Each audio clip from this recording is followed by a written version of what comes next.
guys, and welcome back to the podcast. This is Paint the Town Dead, and I am one half of your host, Caitlin. I'm Andrew. Caitlin, did you know football is coming home? What does that mean? Is it not been home? Not if you're the English, because What? it's like a song. Football or football? Footy.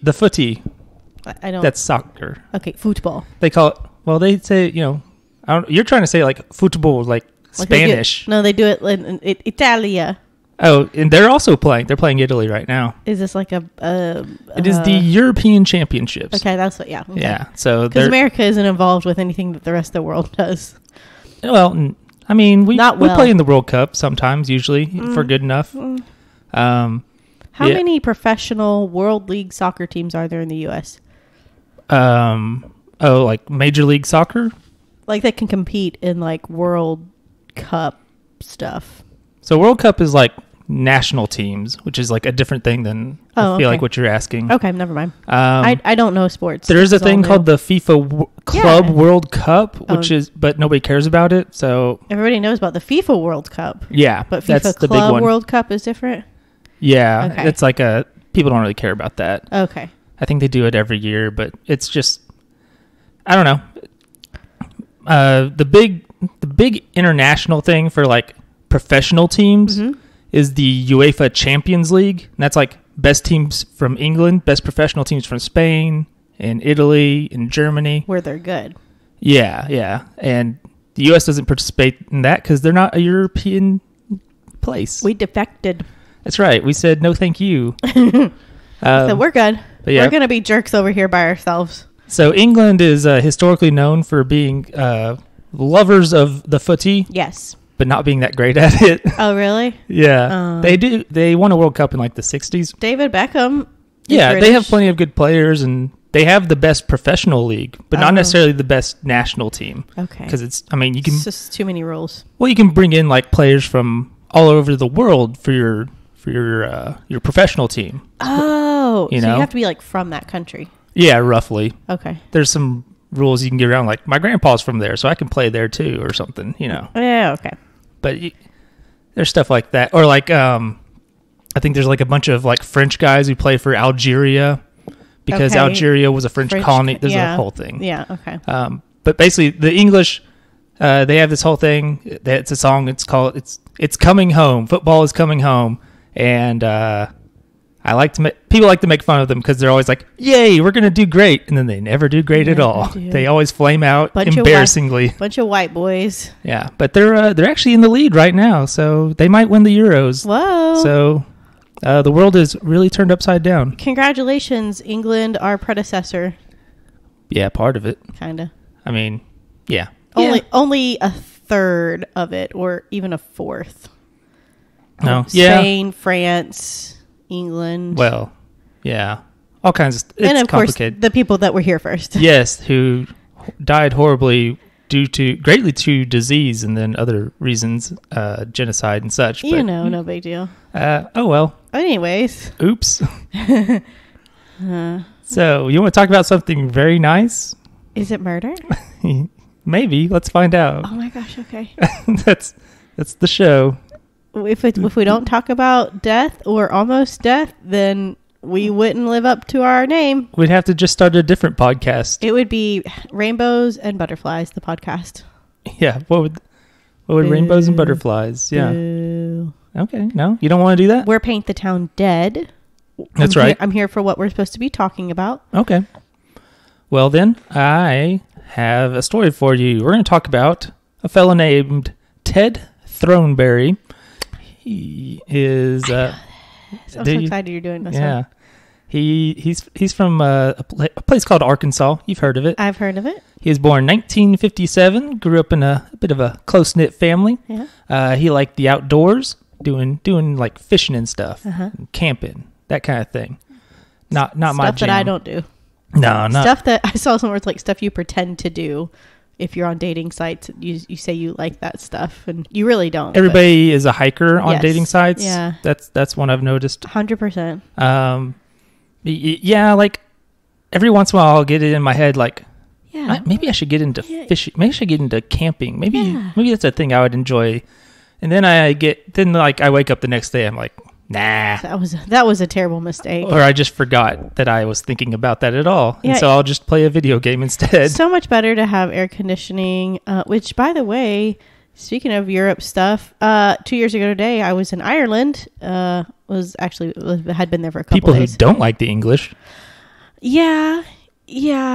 Everybody was very friendly to me, though, even though I'm a stupid American. Everybody was very, very kind. Love that country. Great country. It was beautiful. Well, keep in mind, again, they were never occupied by the Americans. They were That's occupied true. by Yes, the English. Yes, but we are offshoot English. We are tacky English, if you will. Irish came over here too. That's true. That's right. Anyway, there was a whole point to this. I was talking about Ireland. What did you say? Air conditioning. Yes, there is none. They don't do air conditioning over there. And it's usually quite pleasant around this time, like 70s are the highs. You know, it's like, oh, that's doable. That's great. No, it wasn't that way when we were there. It was like 80s, mid to high 80s was the high. So it was a little toasty.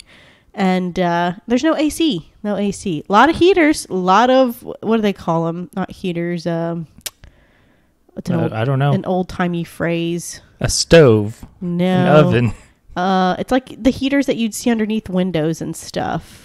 A heater. No. Anyway, I can't think of it. Yeah, it's weird to think of places that are just like, we don't have air conditioning. It's like, what do you mean you don't have air conditioning? Because right now, it's like you can basically go swimming in the air outside right now. It's that humid, and it's like 90-something degrees. You are roasting in a sauna when you go outside. It's miserable. And so AC is important. Anyways, go ahead. Back to the story. Yeah, so he was kind of considered a bit of a loner, just a little shy. He went to college at Louisiana Tech. Okay. He also got a welding certificate and became a union pipe fitter.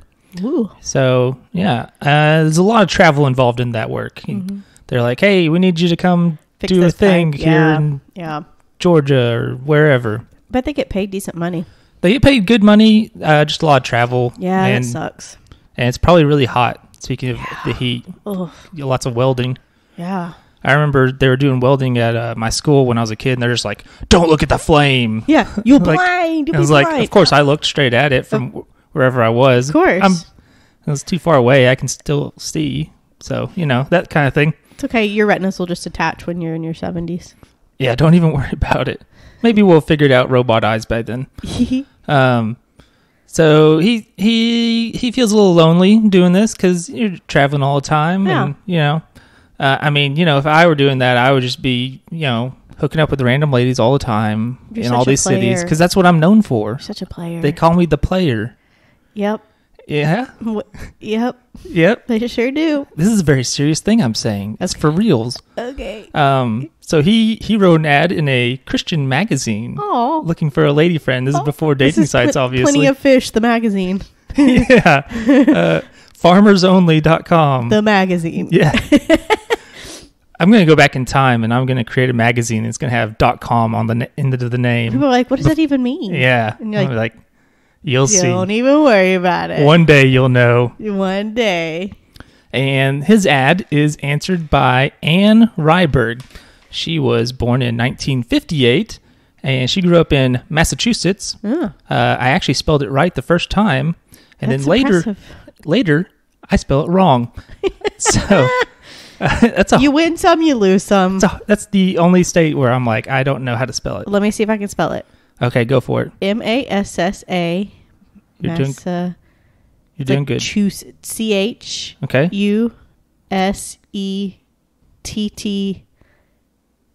or ES? S. Pick one. S. You did it right, actually. Boom. So that's pretty good. Thank you. But I bet you don't even remember what the capital is, which is really embarrassing. I have no idea. That's embarrassing. What's it start with? B. It's the only city you probably know in Massachusetts. Boston. There you go. Okay. All right. She actually joined the Army when she was 17. Whoa. She was pushed into it by her father. Apparently, he was like, get out of here. Oh.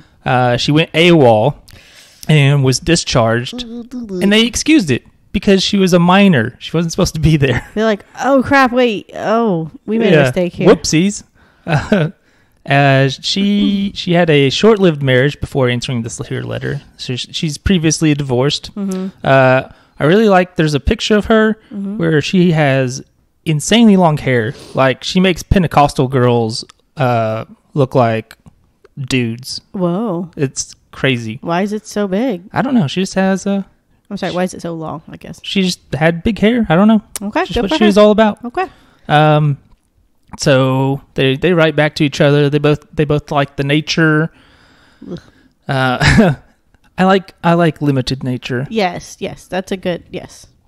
They soon get married after this correspondence. They get married in Massachusetts and then move back here to Arkansas, into the Ozarks on a farm up in the middle of nowhere in a place called Allred, Arkansas in Van Buren County. Don't know, not familiar with Allred.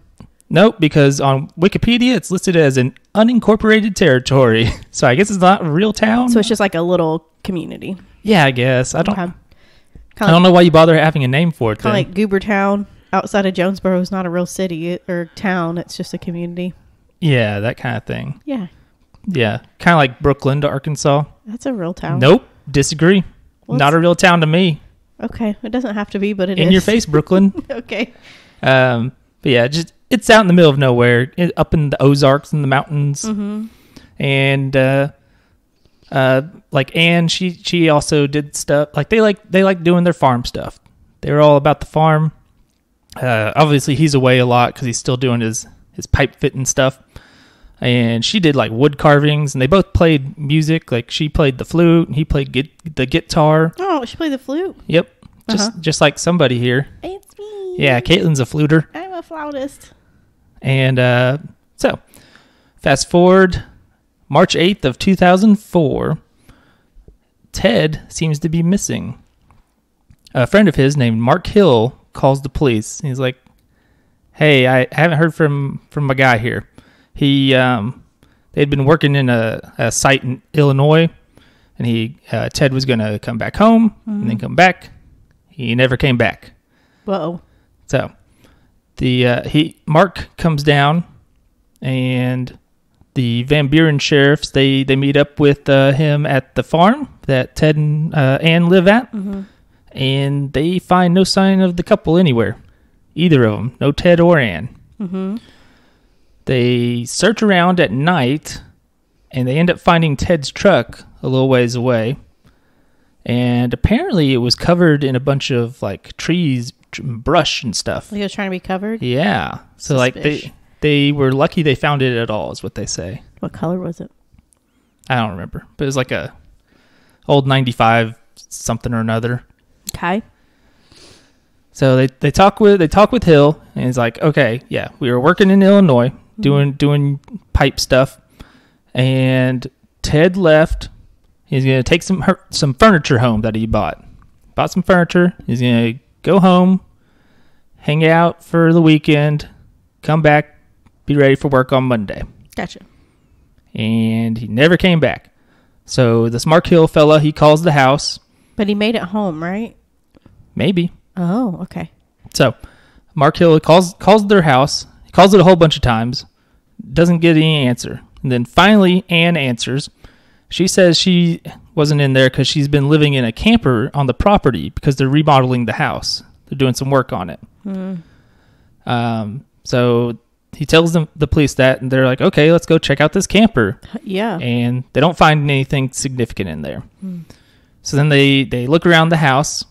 They can smell bleach. Oh, no. Yeah. They find Ted's wallet, so they know for sure he's made it home. Yeah, he made it home. Yeah. Like, they kind of assumed it with his truck being so close by. Right. But now they know, like, He made definitely it home. Yeah. he was there. Yeah. And they find Ann's purse. So that's pretty weird, too. Yeah. Then She was supposed to be in the camper, right? Well, if she was supposed to be in the camper, and also if she's not there, why is her purse still there? Oh, That's another thought, right? Okay.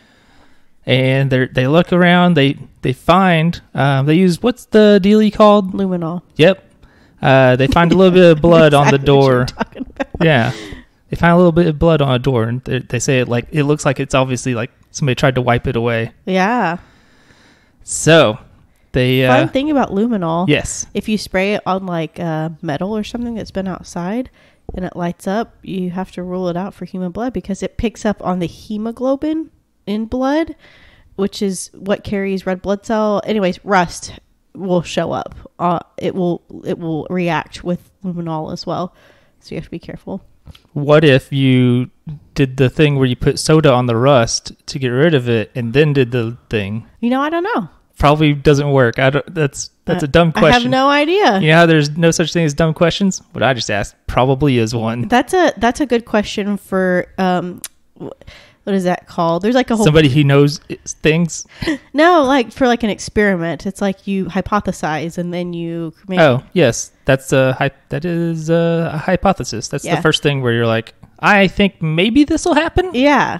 That'd be a good experiment. That's a good one, Andrew. I bet somebody's come up with that. Surely, I'm sure. But or they were like, that's dumb. What are you talking about? No, they didn't.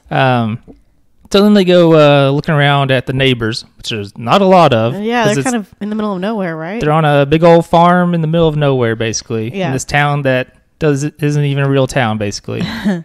So they go there and they talk to the neighbors and they're like, I don't know. Yeah. I can't even see it at their place from here. What do you want from me? Like, we're literally 5 miles apart. What do you want? Yeah, they're like, there's like one house that was close by. And then a bunch of houses that are nowhere nearby at all. Yeah, they don't know anything. But they do find out that because he's on the road a lot, Ted hired a couple of men to help out on the farm while he's out. There's a fella named Mark Holsombach, 49, and Bill Frazier, 28. They had moved there fairly recently, up in the mountains. And they moved up way up in the mountains. And they bought a piece of property that was sold by a logging company because it was too rough. Oh. They did not live in what you would call a house, at least for most people. What did they live in? This is more like a shack that they cobbled together. What kind of people are they? I think this is what are known as hillbillies. Okay. All right. So they have no running water or electricity. Oh, heck no. I know, right? That's too much camping. I need running water and electricity. I had 2 different days in the past week where I did not shower, and I felt disgusting. Yeah, could you imagine? Although I hear, like, if you go longer periods of times without showering, your body will get used to it, because you're not supposed to wash away all the oils every day like we do. Right. But we do, so I need a shower. Yeah, and so, yeah, I feel disgusting when I do that. Mm-hmm. I mean, I can make it through, like, a day sometimes, but that's only if I'm not going to be around people. Yes. Maybe if I go to like the store real quick, whatever, because for one, I'm not going to ever see any of those people ever again. If they go, man, that was a stinky man, never going to see him again. Who cares? Not my chair, not my problem. Not my chair, not my problem. So the Throneberrys would actually let them use their like shower and stuff every once in a while. That was like part of the deal of also getting paid a little bit of money. It's very nice. Yeah. And also Mark Holsombach, his wife, Jerry Parton, also lived with them. He had a wife? He did. Ooh. And they lived up in their little shack that they had just moved to. Is there a picture of it? Did you see a picture of it? No. Oh. They described it. There's like one of the guys describes it as being like it only existed to keep water out, like, or something like. Ugh. And I think they even said like you couldn't stand up all the way in it. What? Why? That's no way to live. Well, so basically these guys were they're sort of like preppers. They're living off the grid. Okay. They're anti-government weirdos.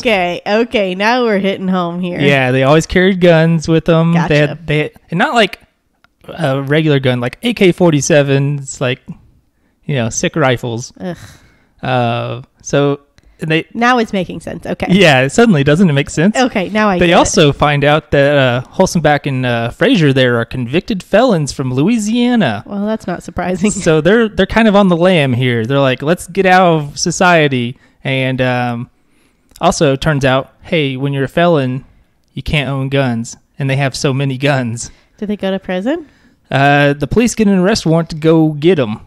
Go up and get them. So the police, they go up to the property, because also these are the like potentially last people who ever saw the Throneberrys, because they're always there, or they were there whenever.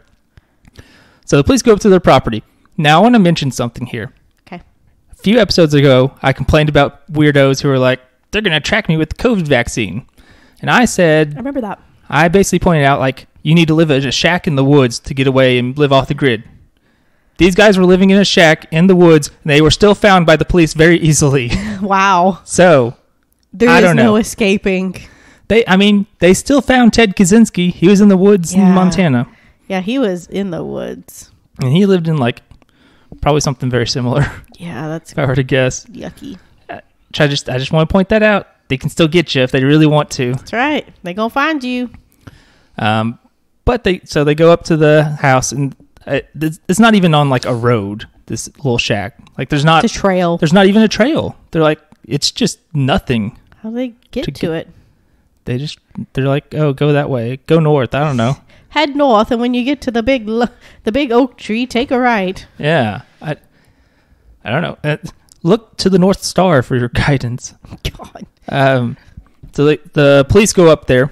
They got their arrest warrant because these guys got them guns, and they're not supposed to. Yeah. And it also allows them to question them because, hey, what's going on? Right. These two people are missing. Jerry Parton, who is Mark Holsombach's wife, she's the one who comes out of the house. They tell her about the warrant, and she's like, they haven't been around for a few days. So, is she lying? Maybe. Okay. But it's a little weird because now we've got like 4 people. We don't know where they are. That is weird. Also, it's like, well, clearly you all did something. Something has happened. Like, that doesn't just... It's not a thing that's just happens for no reason typically, unless there's like a super bear out there getting them all. It's not it. Probably not. Not it. I mean, that's the thing I described has never happened in history, so it's probably not that. Was that Occam's razor? I don't remember. Not the most probable is the likely, or anyway, I don't know. I'll look it up. Yeah. Go ahead. I forget what all that stuff is because I'm not very smart. March 14th, so it's a little ways after. They get a phone call from Jerry Parton. The simplest of competing theories be preferred to the more complex, or the explanations of unknown phenomena be sought first in terms of known quantities. Yes. So, like, what's the simplest answer is the right answer. Typically, yes. Yeah. And there's also the one where it's like, the most obvious is don't attribute malice to what could more easily be attributed incompetence or something like that. Dang. So they get a call from Jerry Parton. She's like, hey, they're back and come and get them. She told him? Yeah. Through her not phone? I guess she went somewhere else because they probably didn't have a phone up there. Right. And even if they had a cell phone, it's not like they have a way to charge it. Yeah. Unless they've got like some hamster wheel generator they're running. Maybe. So March 22nd, police go up there again, and the police are like, this is probably gonna be bad. So they call in like state police to come and help them. What year is this? 2004. Okay, so this is like post all the bad standoff things.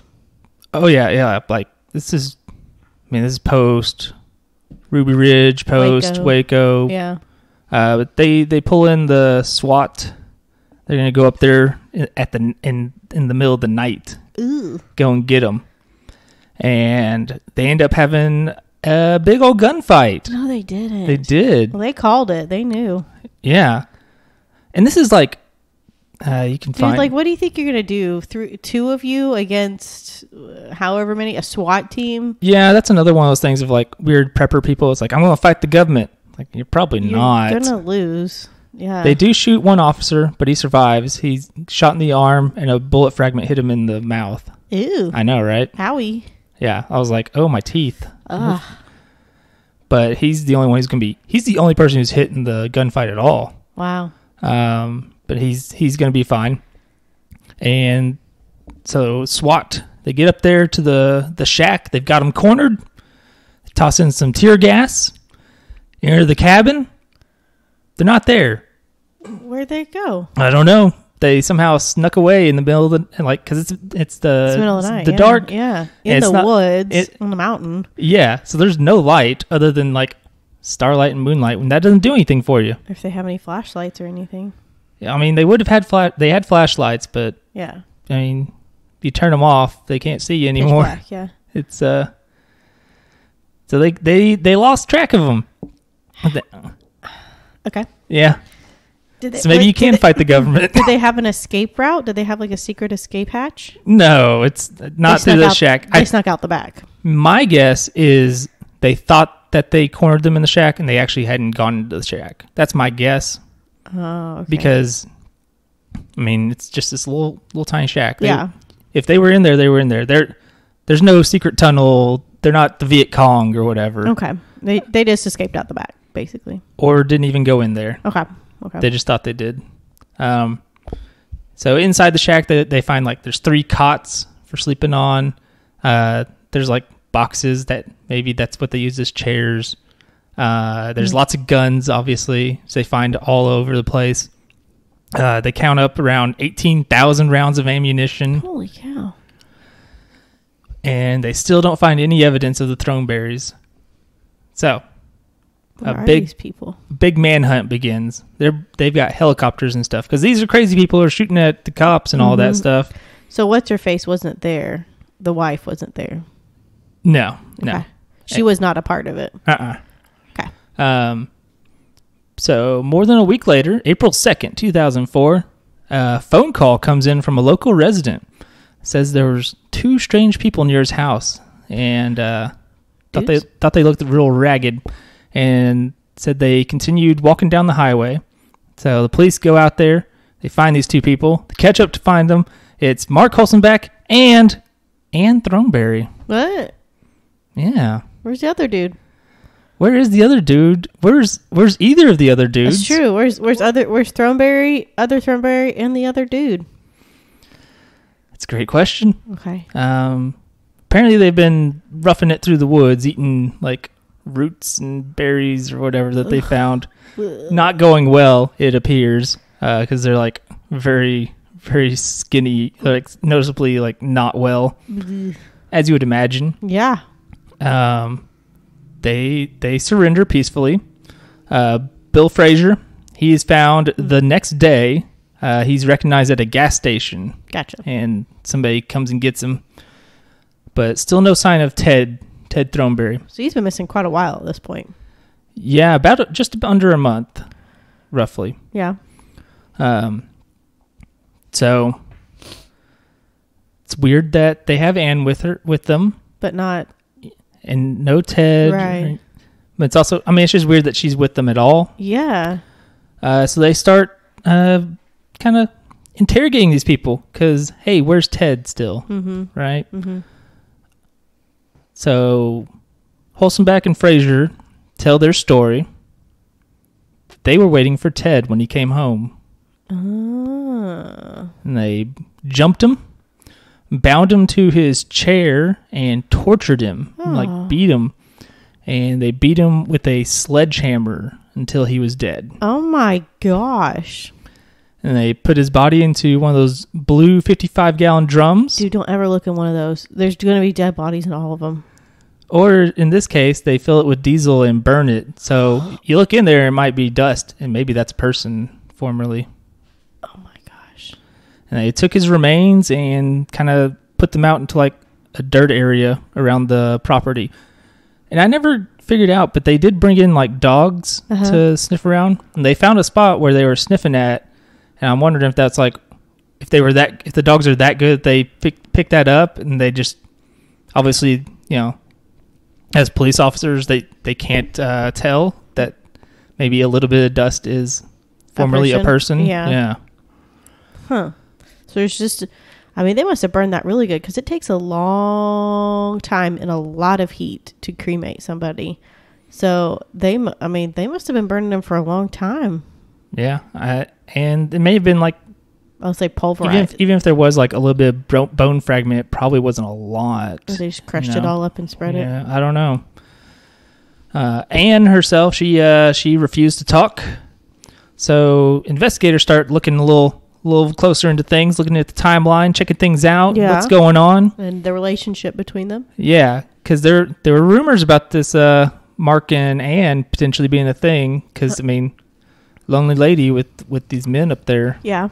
You know, people start talking in small towns or small unincorporated territory.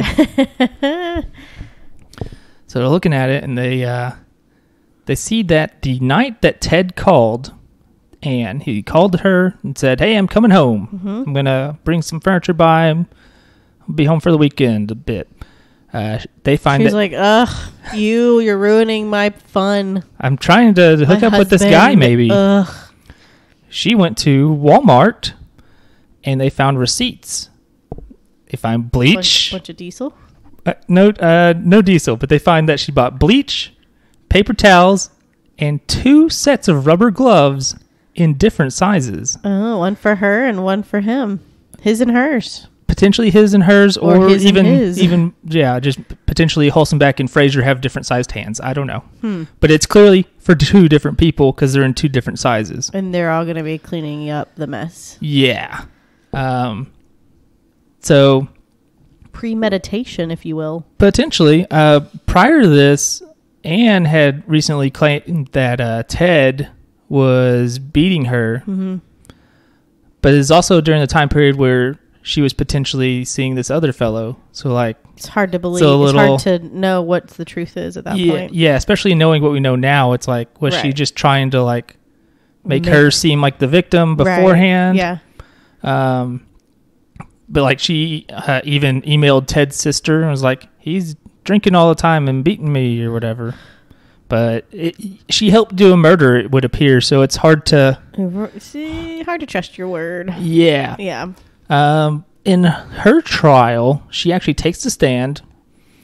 She claims that she and Mark were not having an affair. She's like, "No, that didn't happen. We're just friends." Yeah, she said there was she had no prior knowledge of the murder plot. And she claims that when she was with Mark, that she was not consenting. Like he had actually been raping her. Okay. It's okay. Yeah, so she says she was scared, and that's why she stayed with them. But buying the bleach and the gloves, very suspicious. That's kind of like, Lays it out there. Yes. So it would appear that she has helped orchestrate the killing of her husband to be with this guy, sort of. And also, she liked the farm. So if she didn't want to give up the farm, and if she got divorced, she wouldn't. Move. She wasn't going to get the farm. Yep. Most likely. So there's an affair, inheritance, the whole thing. A lot of reasons to kill somebody. I guess. Just kidding. There's never a good reason. Like, this is the part of, like, a detective show where they gather in the room and they go, "But you knew if you divorced him, you'd never have the farm." And she's like, That's ridiculous. What are you talking You about? have no proof. I'll have the proof. I'll show you. That's a great movie, Andrew. I like it. Keep going. Thank you. It's every detective TV show. It's true. Psych, Monk, Murder, She Wrote, Columbo, all of them. That's what they do. Is the plot. Murder in Paradise, that show. Don't know that one. It's fairly new. I haven't really watched it a lot, but I've seen a little bit. But it's kind of one of those detective shows in the style of, at the end, gather people in a room and they run down everything that's happened. But here's all the proof and why you're guilty. Yeah, somebody will go, "But I have an alibi." That's what you wanted us to think, because you did this, and that's how... Anyway. Wow, Andrew, riveting. They all go that way. Riveting. And I love it. Yeah. So, she is charged with capital murder and all that. She's only found guilty of manslaughter, kidnapping, and hindering an investigation, though. Even with all the bleach buying and stuff. Yeah, she's not guilty of the capital murder. She is sentenced to 28 years in prison. She's still there, I believe. She's not far from getting out. So there was a bit of a thing with the farm stuff or the inheritance. So she was trying to make sure she kept all the stuff that was left. And the law prohibits a spouse from taking inheritance when convicted of murder. Right. She was not convicted of murder, though. She was convicted of manslaughter. That's still a version of murder. So technically the law maybe says like this, but a judge decides that because she feloniously participated in aiding Ted's murder, that she can't inherit anything. Okay, good. So that all passes on to Ted's father, Verney. Sadly, there's not a lot to inherit at this point. Because Ann's done a bunch of crap with it? Most of the assets were sold. By whom? By Anne to pay for legal expenses. And the court allowed her to do it. So, like, it used to be like it was 2 parcels of land around 75 acres. Wow. Which were sold with court approval to help finance her legal expenses. And there was a 160-acre tract which was sold at foreclosure. So all that's left are vehicles, farm equipment, tools. That's so sad. Not a whole lot. Yeah.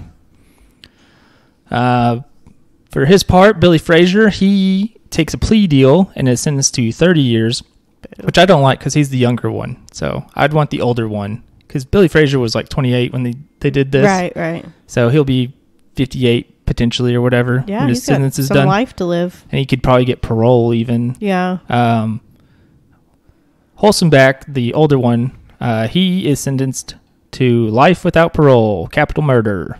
So he was the actual trigger man then, essentially. I mean, trigger in quotations. Well, the other guy took a plea deal, so. Okay. There's that whole thing. Okay. Kind of wish but that's what my thing is like. I want the older guy to get the lesser sentence because he's gonna die in prison. Because he was 49, so he'd be 79, 80. Yeah. When he got out. Yeah. I don't know. That's just. You want the maximum. I'm playing the odds here. You want the maximum effect here. Yeah. Okay. Yeah. That's what I'm about. So yeah, that's the story of how Ted Throneberry was murdered by his wife and these weird hillbillies. I'm glad that the one hillbilly's wife was like, these guys are crazy. They're here, cops. They're here. Yeah. Well, and she was probably like, because Mark was her husband. Right. And so she was like, come and get him. Yeah. You gonna sleep with that lady? I'm gonna get you. Yeah. Get him. Good for her for cooperating. Wow. Yeah. Okay. Thanks for telling that story. That's been on our list. That was near the top of the list for a while. Yeah. Yeah. Very good. So what have you been up to? Well, just kicking it. We had July 4th. Just kicking it. Working, coming home. Do you have all your digits left after 4th of July? The only thing I lit, it was called a magic wand. It was like a really big, colorful sparkler that lasted for like 5 minutes and had a few of those. Sparklers are cool. I know. Is it like one of those metal sparklers? No, what metal?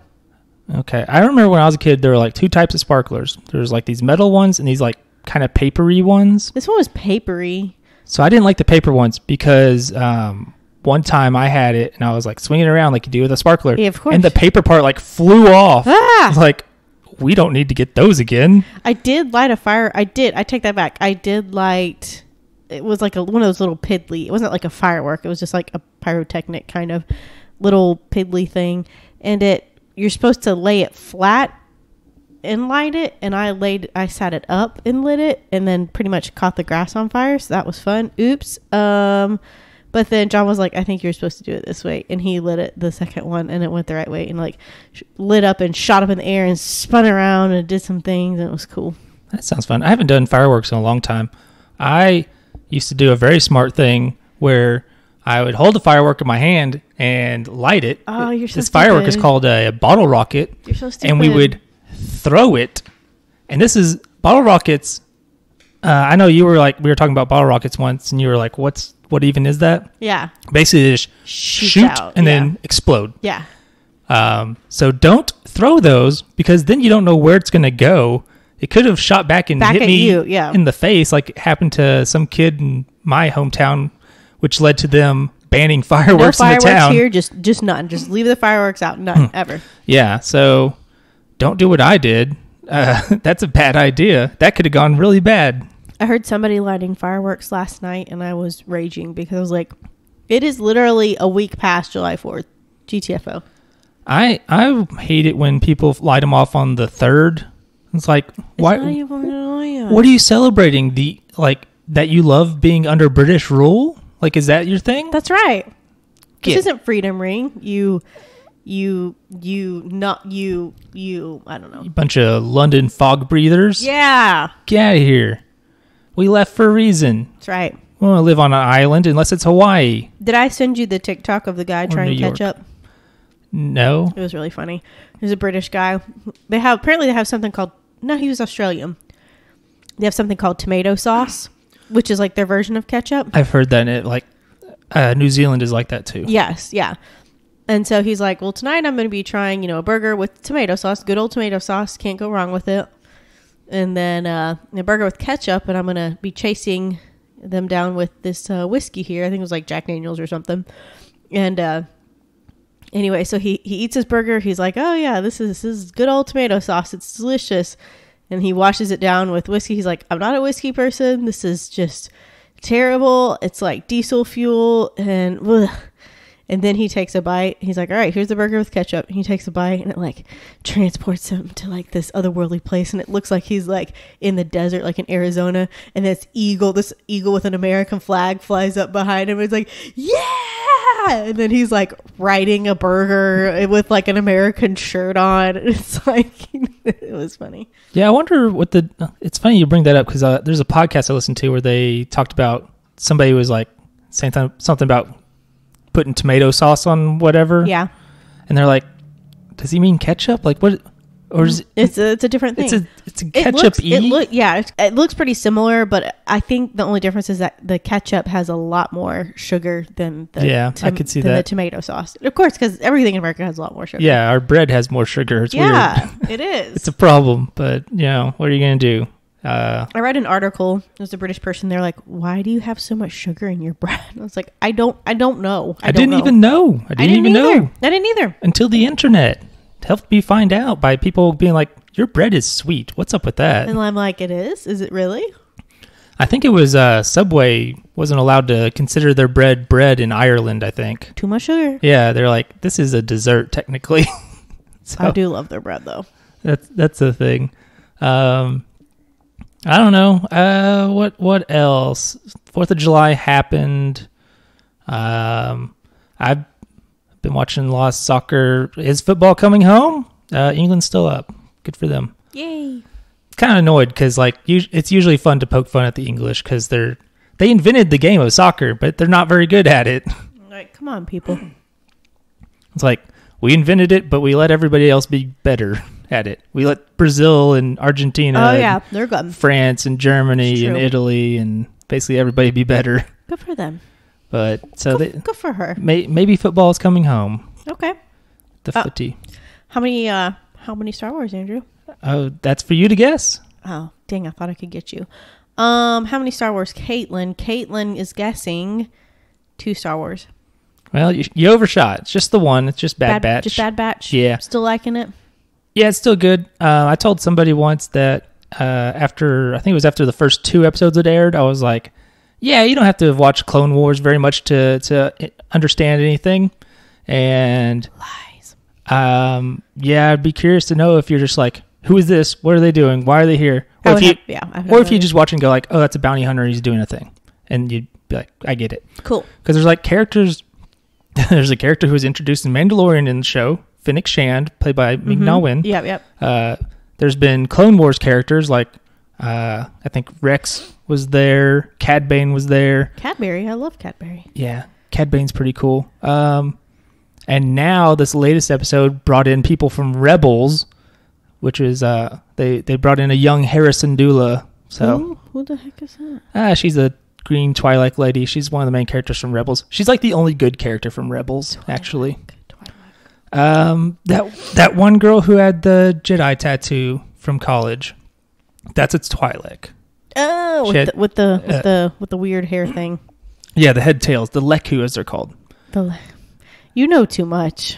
I didn't come up with these words. I'm sorry. You know too much. I caught up on Loki. I fell behind for a second. I'm 1 episode behind still. Yeah. I'm still that episode. There's 1 more left to go. So I like it so far. I'm having to really like sift through spoilers for this episode. I guess it was a really funny or good one because I keep seeing stuff and I'm like, you actually need to watch it.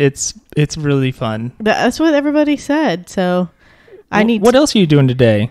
Oh, I have to finish laundry and then we're going to get dinner with one of John's friends, catch up with them. Well, that's what you get for having friends. I couldn't do the yard because it rained its tushy off last night. So you could have watched it earlier. Yeah, but I was asleep and Fair enough. It's Sunday. I don't get to do this during the week.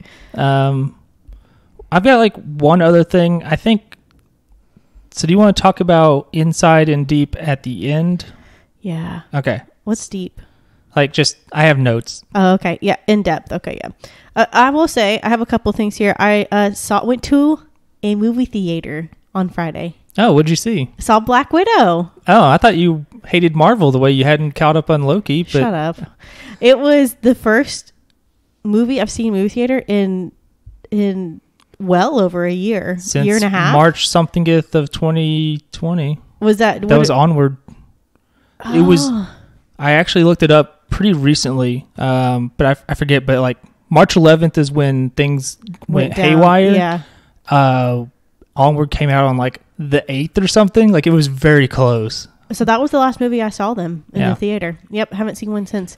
So John and I have been dating for over a year, and that was literally the first movie that we saw in a movie theater together. And also, I will just say, being out in public in a movie theater reminded me why I was a little grateful for the pandemic and not being around people, because there was these people sitting next to us, and it was these 3 older ladies in their like 50s or 60s, older than me. And they were so loud, and so all of them, every single one of them, their phone or their watch went off. And I was like, that as you walk in the theater, you should be silencing those things. Like, and they're like, oh, my phone. And I'm like, you're making it worse. Just, it was so bad. And I was like so annoyed. But Black Widow itself was, I liked it. It got mediocre reviews from critics, but you know me, I like Marvel. I thought it was fun. I love David Harbour. I like Scarlett Johansson. I love Florence Pugh. She's a lot of fun. She delivers her lines well. And then Rachel Weisz is a great actress. So I think Caitlin's like a child. You just put shiny things in front of her. She's like, yes, this is my favorite thing. I love Marvel. No, I thought it was fun. It was really fun. It is funny that like I like the backstory. Old people have like caught up to using cell phones and stuff with the rest of us, but they never learned the etiquette stuff. Yes, that's the thing. And the Facebook too. There's etiquette, and they don't know it. They're basically like teenagers in a way. Yes, which is kind of funny. Oh no, Italy is equalized. Football maybe isn't coming home. Oh, it's going to Rome. I've seen that on the internet. I didn't do that. That's not me. I'm not taking credit for that. That's not me. That's not on me. Okay. What else do you got though? Let's see. We're watching Adventure Time. You know, I've seen all of it, but John's never seen it. And we started watching a while ago, the first season. I was like, this is painful. And he was like, you like this show? And I was like, the first season is not like the rest of it. And so that's good, because that's the only season I've seen. Yeah, it's rough. And so we finished the first season, and I got into the second season, and then the story started to pick up, and he's like, we're now starting the 4th season. And so, and he's like, I'm really liking this show. He's like, it's because it's really picking up. A lot of backstory is coming in, and that's really fun. So it's starting to get really good. And of course it's weird, and there are some weird episodes, and technically it's a cartoon, but it's so much deeper. What do you mean technically? You say that like it could be like anything else. Like a kid's cartoon. I mean, technically but it's not. It's really not. You just have to like go with. So I watched Gravity Falls again recently, because there's only like 40 episodes. I need to watch it. But there's a part where somebody mocks somebody for watching a kid's show called Duck Detective. And he's like, I'll have you know, there are jokes that go over kids' heads, and there's a mystery element and all this stuff. It's like kind of breaking the fourth wall there a little bit. Yeah. And that's I really liked it, and I keep meaning to watch Adventure Time. I just keep forgetting. Is it on HBO Max? Hulu. I bet it's on HBO, because HBO Max is where they put in those like specials. Yes. Are you like gearing up to watch the specials, or we'll watch it at the end? Okay. We'll watch the specials once we finish it. But the episodes are only like 15 minutes a piece. Yeah, so they're like the 11-minute. Yeah, they go really quickly. And I mean, you can just go through them really fast. But there's a lot of episodes. In one season, there's 50 episodes. Well, yeah. I mean, that makes sense, I guess, because that would translate to like 25 full length. Yeah. I like the first season taught me that LSP stands for Lumpy Space Princess. It does. LSP, Lumpy Space Princess. And I always say I'm so ready for you, Brad. Is it Avi? I'm so ready for you.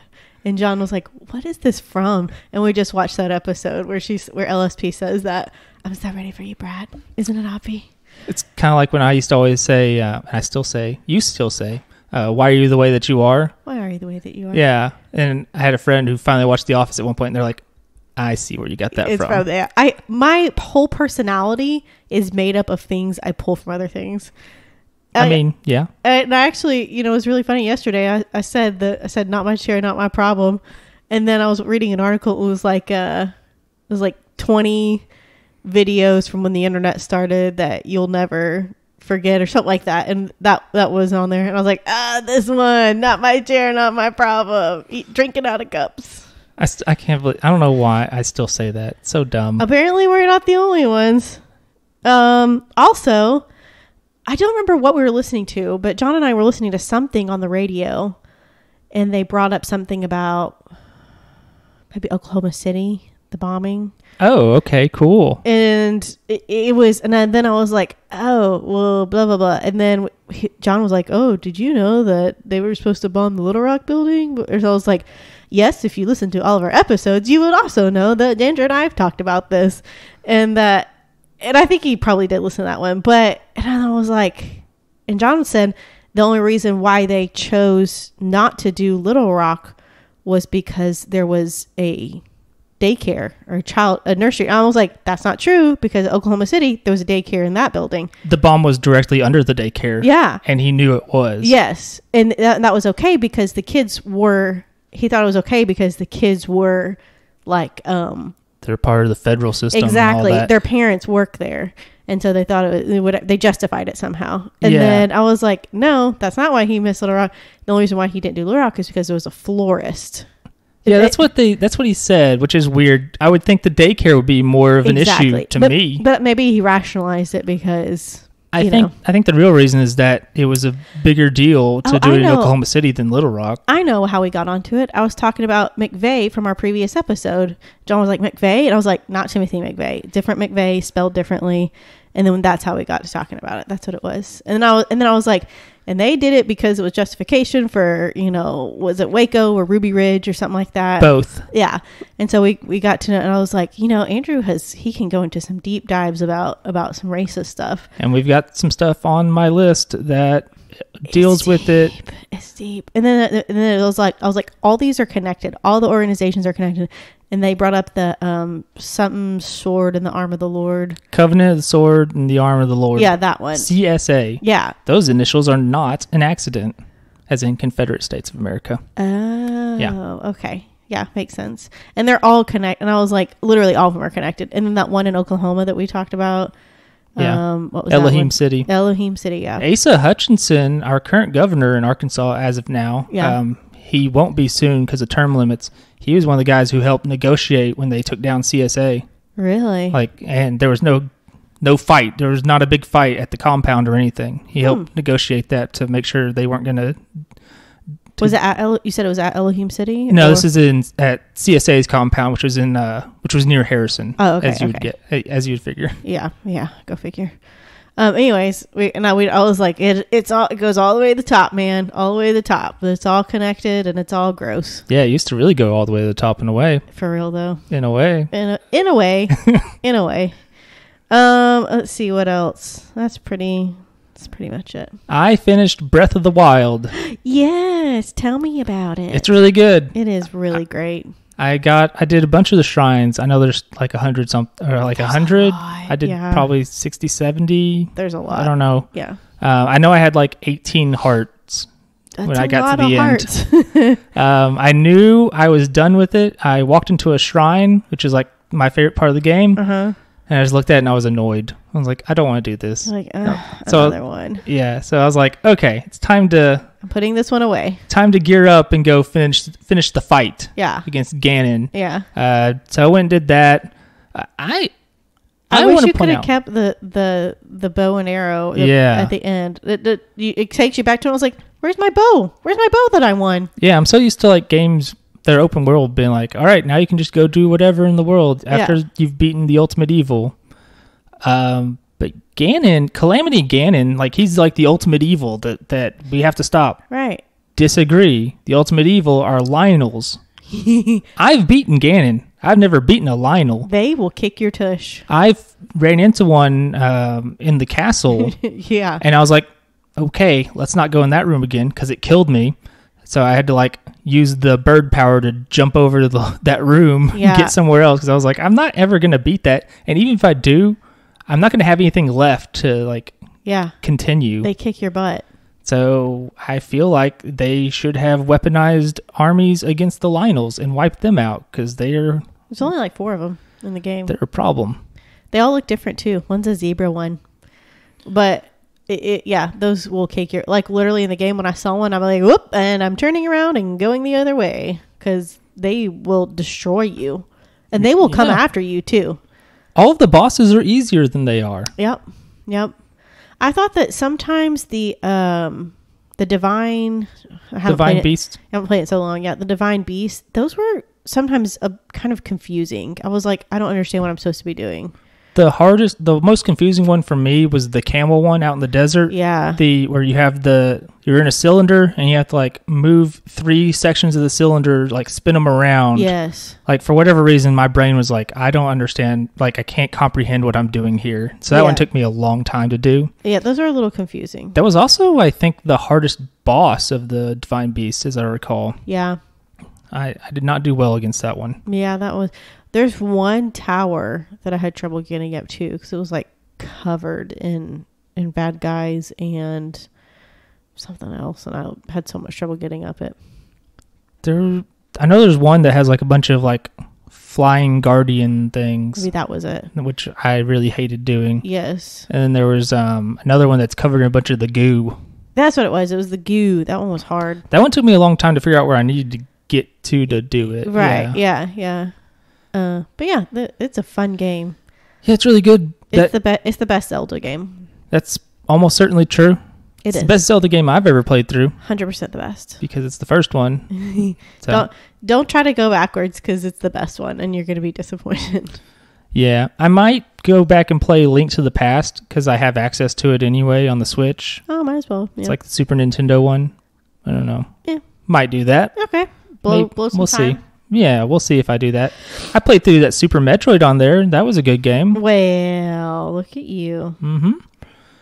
All right. Let's talk about it. Talk about Bo Burnham's Inside. So I had told Andrew, I came home from work one day because I've seen Bo Burnham's, he has a new special on Netflix called Inside.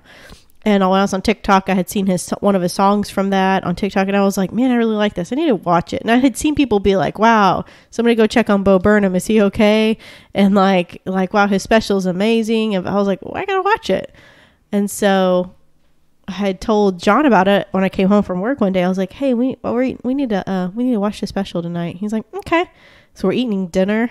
And at one point I look over at him and he is like, has his plate in front of him and he's like mid-bite. The fork is up in the air and he's just like staring at the TV with food on his fork. And he's just like, he was like that for like 5 minutes. And he's like, this is incredible. I was like, I know.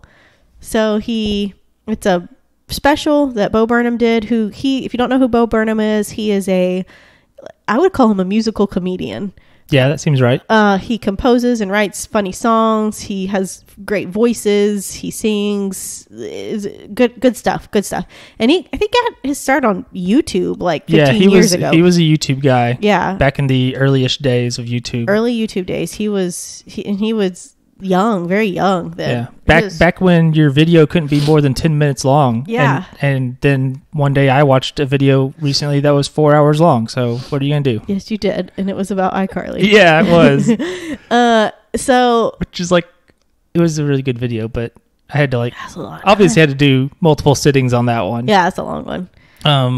So I took a bunch of notes, which is. Wait, I didn't finish. Oh, sorry. Oh, so he did the special. He did it from inside of this tiny apartment. It was just him. He wrote all of the lyrics for the song. He wrote all the music for the songs. He did all of the editing. He did all of the footage. He was a one-man show for this whole thing. It's an hour and a half special where he literally did every single aspect of it. Every single aspect. It like literally when it starts there, it's like the credits are Bo Burnham. Like he did everything. So I was just I saw somewhere where somebody referred to it as a masterpiece, and it 100% is. It's a new age masterpiece, 100%. Yeah, definitely check it out. It's on Netflix. Yeah. We'll spoil everything here. Yes. I mean, spoiling a comedy special Yes. essentially is what it ostensibly is. Comedy it's dark. It's dark. Yeah. It's dark. And I told Andrew about it, and he was like, I have to watch it. And then you texted me and you're like, I just watched it. Oh my gosh, I watched it again. I had to take notes. No, you showed me. I was like, I didn't watch it again. I took notes as I was watching the first time. I was like, holy crap. I've only watched it once. I watched it 3 times. I almost went back and watched it again because some of these notes don't make sense to me. I will help make sense of them because I also have listened to the album about 1,000 times now. Okay, that's good. So first thing shows up says TV mature for language and suicide. I did notice that, and I was like, excuse me? I was like, wait, what? I think it was talks of suicide would have been better put. Yeah, I think they have their words for their rating system, I guess. Yes. So yeah, like he has this whole thing, let's see, where he says, there's only one thing I can do to make the world better while being paid and being the center of attention. I like that. He's like, I'm a special kind of white guy.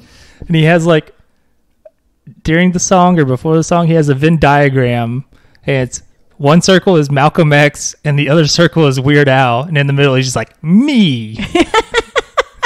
That's so true. That's so true. Yeah. Let's see. I wrote down the quote, making a literal difference metaphorically. Yeah. I don't know why I wrote this. It says, who are you? Bagel Bites? What is that, Caitlin? Do you remember? It's when he was talking about corporations taking on racism and stuff. Okay. And they're like, yeah, and he's like, who are Bagel Bites? What's who are you, Bagel Bites? Okay. That makes sense. Yeah. Corporate Twitter. It's like when people get all the Wendy's Twitter is so fun. Is it fun? It's woke. It's not even, I don't even know if the Wendy's Twitter is woke. It's just it makes jokes and takes down people or trashes them. It's yeah. I don't need this from corporate Twitter. I don't need corporate Twitter at all, really. And that's what it's like. What was it talking about? Probably racism or whatever. Yeah, I was trying to think of the quote in the song. I don't remember. But yeah, it was basically corporations take on big things. They have to. It's saying now in America or in the world even, to be relevant or to be up with it, to not be criticized. It's you're a corporation. You need to have a stance on everything. It's Bagel Bites? You want Bagel Bites to take on racism? What are they supposed to say? It's Bagel Bites. It actually reminds me now that I'm thinking about it. The McElroy brothers, after the insurrection on January 6th, yeah, they were tracking what all the pizza chains had said about it, if anything. Yeah. And they're like, why hasn't Domino's said anything? Are they pro-insurrection? Exactly. And that's how it is. It's if you don't say something, you're aligning yourself with something, even though that's not the case. It's freaking Bagel Bites, people. It's also, it reminds me again of, there's a quote from one of the original creators of Twitter, and it was retweeted by Stephanie McMahon, who is one of the big higher-ups in WWE. Okay. And the quote is basically, philanthropy is the future of marketing. Yeah. It's you just pretend you're doing a good thing. Yep. And that's hooray, that's marketing now. Yep. And that's what that's basically what Bo was saying there. Yeah. So again, don't look to your corporations. Corporations are bad. Corporations are here to make money. They are a business here to make money. Exactly. Their sole purpose is to maximize profits and shareholder value. 100%. Despite whatever they will tell you. Yes. They will lie to your face. The business school will tell you that they're not doing that anymore, but they definitely are. Yes. So just understand that. They don't love you. They're not your friends. You mean nothing to them. You are a paycheck. Yeah. It's for instance, let's say, Nike. So I don't like WWE right now. Not for any special, not even for their blood money they took from Saudi Arabia and all that. Not even for that. Yeah. I just don't like what they put out. Mm-hmm. I like All Elite Wrestling, but I'm sure push comes to shove, they'll put profit over people. Oh, 100%. That's how any business is. It's profit. It's exactly. how you, it's 100% profit. You mean nothing. So, I wrote White Woman's Instagram. That was a song. So good. The only thing I wrote down was that there's a part where he has flowers on his eyes, and it made me think of Midsummer. Oh yeah, yeah. And that was messed up. That song is about literally the cliche of every white woman's Instagram. Although I was proud to see, I was like, I don't have any of those pictures on my Instagram. It's mostly like dogs, family, random places I visit. But he's talking about the Instagrams where every picture is posed. It is not real life. And that is what social media is and how it is rotting people's brains. And he kind of talks about that where he's like, oh yeah, well, when you're in your late 20s and you develop a dissociative identity disorder because, you know, the phone's rotting your brain, then don't come crying to me. And that's what, I mean, it's like a white woman's Instagram basically saying like, it's not real life. Every picture is posed. And he like made these pictures and like these poses where it's like, it's so cliche because you see that crap all over Instagram and it's so posed. There's a subreddit called Instagram Reality where like they'll point out like this is obviously like filter weirdness going on. Yeah. Or they'll do the posed versus tagged picture, that whole joke. Yes. That's the thing though, like for me anyway, with like social media, I've never gotten it to where like, oh, I'm so jealous of them and the way they're, that's not been me. I know that's a lot of people though. Like that's a problem for a lot of people. So I guess I just follow different people or something. You just have to say to yourself, is this real life? And look at it through that lens. Like this is posed. This is not real. Their life is not this glamorous. And you have to just like say that it's not real life. Especially if you're following like influencers. Yeah. There's it's not real life. There's a thing where there's a picture that influencers were taking where they're on like a private jet. And then people realized, oh, this isn't a real private jet. It's just a set. Yeah. 100%. Yes. Anyway, okay, what else you got? He has a line in there where he's doing like he's up there doing like he's doing a stand up and he's like, can anyone shut the F up? And then like a fake crowd is like, you're not shutting the F up. Yeah. Thought that was good. Yeah. I really like the part where he's doing a fake YouTube reaction to his own stuff. Yeah, because it was good. So very YouTube. It felt very real. It was perfect. It's like, and then he did a reaction of a reaction, and then a reaction of a reaction of a reaction video, and I was like, oh, that's so. Yeah. That was one of my favorite parts of it. There's a part where he's sleeping on a wood floor. I hate that. Yeah. That seems miserable. Don't do that. Bo was very depressed in the making of this. That's very obvious. Yes. There's a sexting song. It's funny. Not very relatable for me. No. Or it is. I'm a player. I forgot. Oh, yeah. Yeah. One time I was dating a girl and she sent me a picture of her in pajamas. So that was pretty cool. Like full body pajamas. That you? Yeah. Like she was in. Sent you a picture and you're like, yeah, sexy. I don't remember how the conversation was, but it was like, yeah, send me a pic. And she sent me that, which was pretty funny. And you're like, okay, touche. Like, yeah. I like your pajamas. That's good stuff. Licking his phone was messed up. Oh, that was gross. I was like, ew. Describe this to me. I don't remember it very well. It was in the sexting. It was near the end of the sexting. Oh, okay. Song. And it's just a picture of him, and he literally just took his phone. And I was like, ugh, please tell me if you sanitized before you did that. And here's one that I really don't remember somehow, but I wrote it down.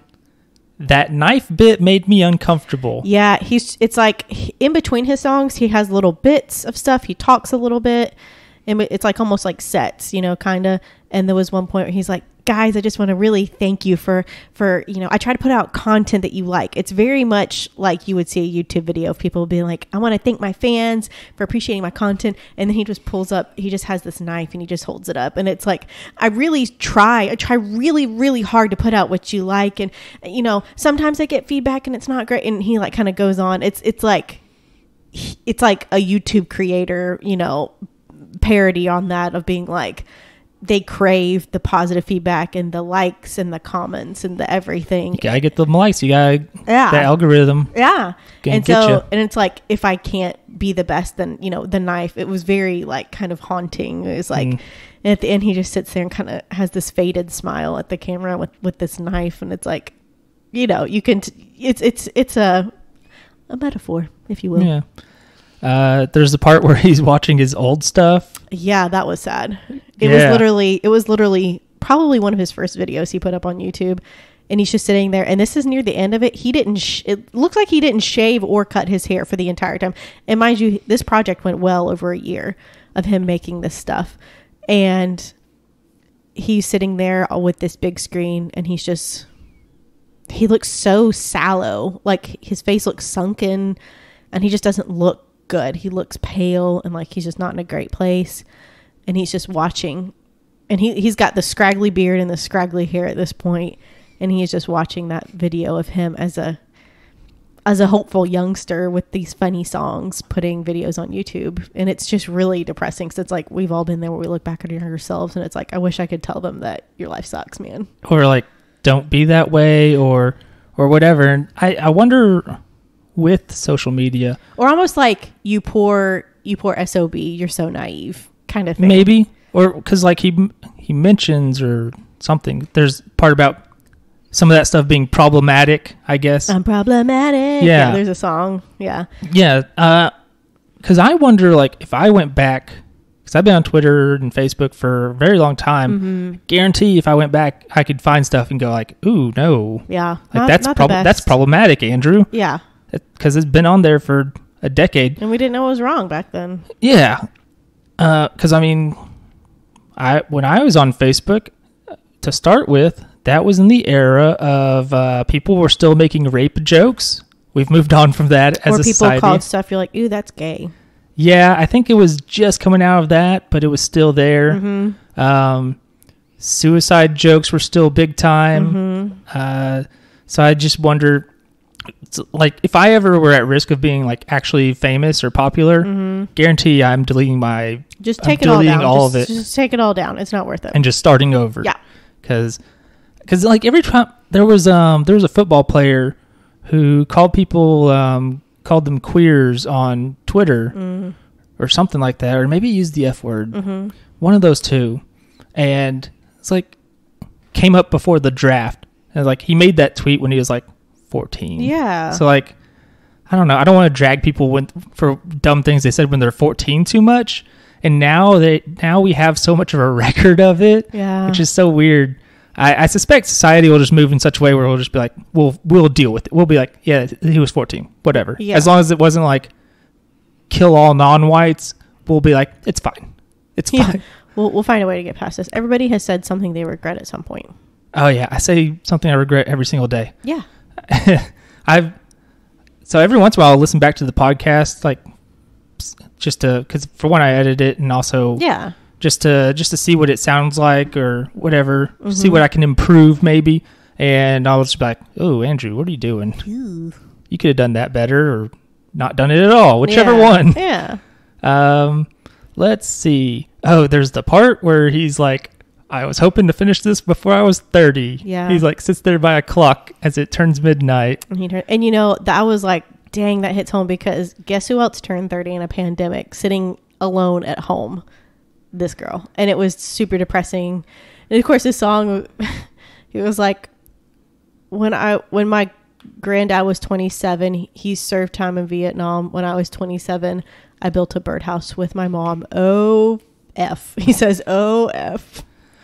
How am I turning 30? And that's what he says. And it's like, that's how, like, exactly my mindset. It's like, how am I 30?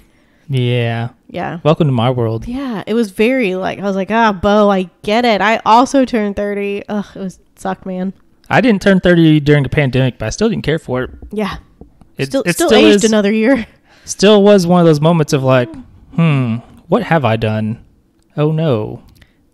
Oh no. Yeah. It was nothing. Oh no. And that's why he's like, OF. I wasted my 20s. My life. It's fading. He says the real word, not OF. Yeah. He says the real word a lot. Yeah, he does, which I totally appreciate.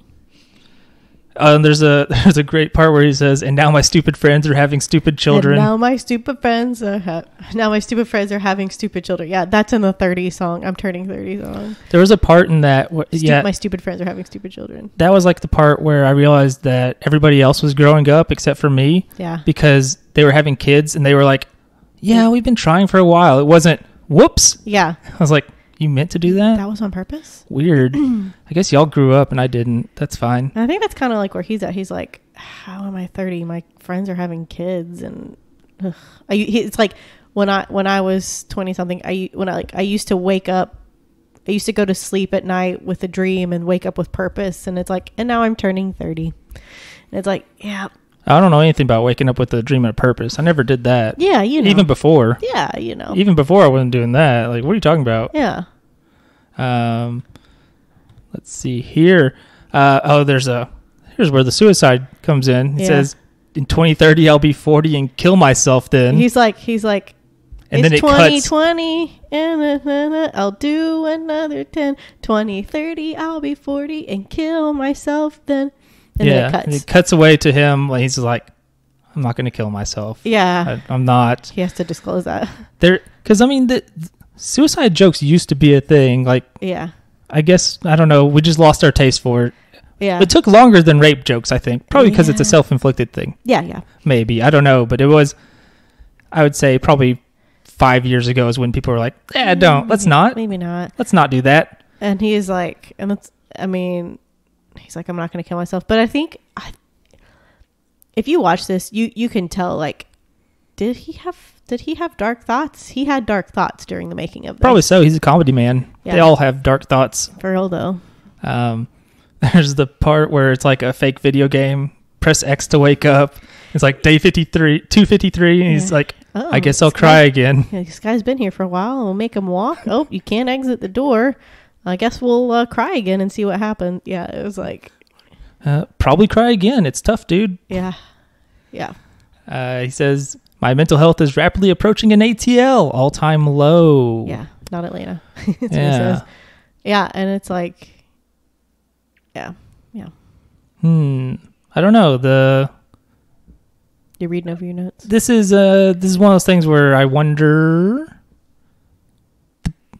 Certain people are built to deal with the pandemic better than others. For instance, me, because I'm not very extroverted. Yeah. I like to sometimes go out and socialize once in a while, and I'll think I should do this more. Then I do it, and I'm like, no, I just want. It's the worst. I only liked it that one time. Yeah. I need to not do this for another 3 months. I got my fill. So I was uniquely built to deal with it. Also, the fact that I'm bald, so I just shave my head, so I don't have to worry about the barber issues. Yeah. My hair's not going to be a problem. He was like, I made an appointment and it got rescheduled again. I mean, his hair and his beard are gross by the end of it. So we've also got that Welcome to the Internet song. That is my favorite song. It's basically like, welcome to the internet. You can literally have anything you could ever want. And he like describes a bunch of stuff and it's like, yeah, the internet is a dark place. I mean, it's like... Yeah, like, would you like to see any famous women's feet? Yeah, that's one of the lines. And I mean, it's basically like, the internet is here with everything you want. If you don't find something you like, you be the first person because everything is at your fingertips, even all this dark stuff. And it talks about, it's like, he presents the song as like, John and I were talking about this, is like... a devil, a demon luring you in, like, welcome to the internet, take a look around. And it's like anything and everything all the time. Yeah, anything you want can be found. We have mountains of, I mean, it's like a carnival-ish song, and he's like, welcome to the internet, come on in. And it's like luring you in. It's like, and then it comes to a break in the song where it gets to like a soft spot. It's like, you insatiable you, we've been waiting for you this whole time to come in. And it's like, it's like the internet is going to devour you. And then the evil laugh he does in that song. Do you remember that? Yes. It is so good because it's like, it's 100% the internet is a demon waiting for you to come in to eat you alive. It's also the one I remember having the most cuts in it for like editing wise, where I'm like, oh, that would have been very difficult to coordinate by yourself the way he has. Yeah. It's all very difficult. I can't believe he did it all by himself. And speaking of the women's feet thing, I just want to mention real quick, there is literally a site called WikiFeet. That's disgusting. Isn't it weird? Why did you say that? I just wanted you to know. Gross. I don't want to know. It's too late. See, and that's the internet. Welcome to the internet. Anyway. Any weird thing is on there. You can find it just about. I love that song. I was like, gosh, that ain't the truth. And there's all this stuff where he's freaking out about finishing the special. Yeah. He's like, I don't know if it's going to get done. I wrote, pirates should take better care of their maps. Oh, yeah. That's the thing. He was like, it was like he was doing a fake stand-up. He's like, what's up with that? You know, every time I come to a map, it's all burnt and whatever. You think if you're traveling the world, you want to know where your treasure is. It's a fake stand-up thing. Oh, yeah. And then he like just stares at a light. Yeah. Yeah. So he's in a dark place for this. Yeah, I really like it. One of my favorite ones too was All Eyes on Me. I listened to that song 1,000 times. That's the one that made you listen to before you saw it. And it's like, you say the ocean's rising, like I give it a poop. You say the whole world's ending, honey, it already did. And it's like, you're not going to change it. I know you tried, but you can't. So come on, get in. You got it good. Now get inside. It's like, doesn't matter. Nothing matters. Just come inside. And it was like, oh gosh, that song, yeah, it hits you. And he talks about how depressed he is, basically. I mean, it's funny, but it's almost like at his expense because you can tell he's in a bad place, man. He's had some time for self-reflection as well. There's a lot of that in there. A lot of self-reflection. It's really good. I recommend it. If you're already in a bad place, don't watch it because it'll make you in a worse place. Or I was in a bad place. I watched it. I was fine-ish. You did okay? Yeah. Okay. I don't know. I was laughing and crying at the same time. Exactly. And that's what I think he's like, I don't know how to feel. I think that's where he's at. He's like, everything's screwed, man. We're all screwed. Yeah. Yeah. Sad news. I cannot report the end of whether football is coming home or not because they decided to have the game tied at this point. And well, what are you gonna do? It looks like they're ending full time tied, so they're gonna have to go to extras. So you all will know when this comes out. Yeah. What did football come home or go to Rome? Who knows? We don't know. I don't know. But I think I don't have anything else. I think it's I think that's time a wrap, to end. A wrap on that, guys. Thank you so much. Sorry we missed last week. I need you to be forgiving and understanding, though. I think you all are. This has been Paint the Town Dead. I am Caitlin. That's Andrew. We come out with episodes usually every Tuesday unless there's just something going on because you know what? We have lives and things happen. So, and that's okay. We don't get paid for this. In fact, we're negative money. So it's just a hobby that we enjoy. Yeah, I just had some more money taken out of my account. Don't worry about it. for our subscription that we pay so that you can listen to this. Yeah. Also, I mean, hey, if we miss an episode, there's now 69 episodes. So I meant to do a sexy one this week, but I didn't get around to it. Well, there's an affair somewhere in there, so it's fine. There was. You're right. So, anyways, you can catch us on Facebook at Paint the Town Dead. You can catch us on Twitter. No, hold on. I haven't done this in a week. Facebook, Paint the Town Dead. Instagram, Paint the Town Dead, all one word. You can catch us at Twitter at PTTDpod. You can email us at pttdpod@gmail.com. We also have a TikTok that we have done nothing with, and it's PTTDpod as well. We're on pretty much every streaming service. Please be sure to subscribe on there. Like anything you can. Rate 5 stars anything you can. Share any content you can. Any interaction you have with us helps us, and we really appreciate it. Like I said, episodes most Tuesdays, unless something happens. Yeah, we enjoy what we do and we're glad we can bring it to you. So yeah, thank you guys for listening, and we'll be back with another episode next week, and we'll see you then. Goodbye. Bye.